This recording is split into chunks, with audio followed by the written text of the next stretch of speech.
As a Revert Muslim woman born and raised in America as a Christian, I'm going to share with you all the reasons why I giggle when I hear people say that Islam oppresses women.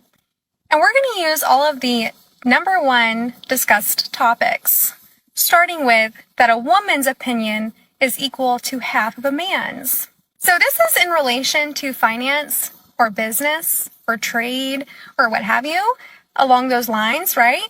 And this was also made in 7th century Arabia, when the women, their sole priority was to raise the children, educate the children, feed them breakfast, lunch, and dinner every day, make sure their hygiene is taken care of, making sure they're well taken care of, making the house a home, tending to her husband. Why would a woman ever tend to her husband? Well, because in 7th century Arabia, the husband's job was to provide, to pay for the home, right? To go into battle when it was necessary. Because back then, well, war was around the corner at any time. So the men dealt with the men, and the women were the rocks of society, raising the children and tending to the home. Now, as I'm sure most mothers can understand this concept, says that there can either be 2 male witnesses or there can be 1 male witness and 2 female witnesses, so that if one female forgets, the other female can remind her. Now, you're probably thinking, what, do they think women are airheads? No. As a mother, tending to the home and raising children, they were busy. They had a lot going on. Yeah, any mothers, especially stay-at-home mothers, will know exactly what I'm talking about. So the chances of them forgetting something that was not a part of their responsibility in the first place is kind of high compared to a man whose primary responsibility and role in 7th century Arabia was to do just that. Next concept is there's another part in the Quran talking about how a man can strike his wife after disagreements, blah, blah, blah. I believe it's in Hadith where it fully explains this, and it basically states that it's the equivalent to striking your woman with a toothbrush, okay? Kind of like a snap out of it type shit, all right? And let's not act like some of you women don't like to be smacked around a little bit.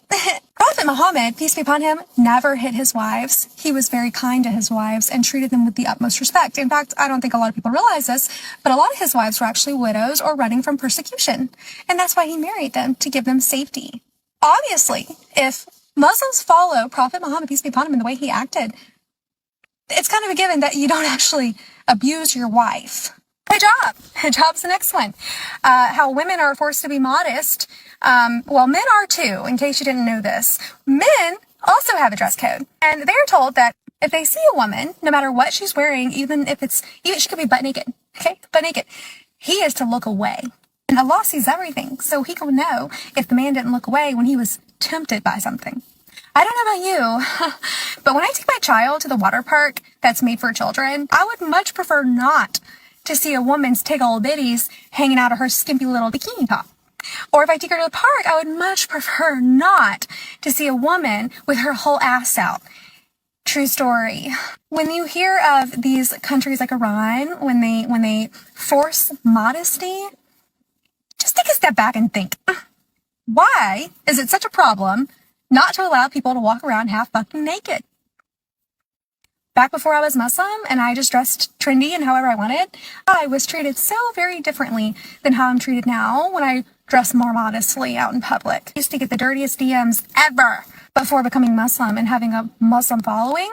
And now when I get messages from men, it's refreshing because they're so kind. Some of them have even asked to get to know me for marriage, because that's a value of Islam.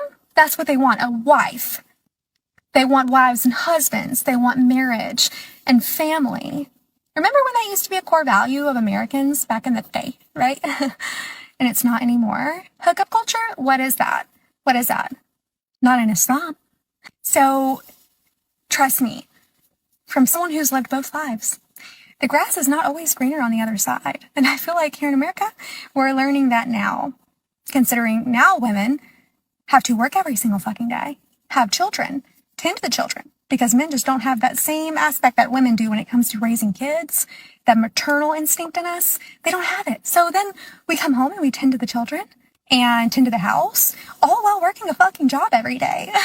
You see your coworkers more than you see your own children. You know your coworkers more than you know your own husband. And that's the life we live here now. So yes, I giggle when I hear people say that Islam is just not compatible with the West. Because they're kind of right. Assalamu alaikum.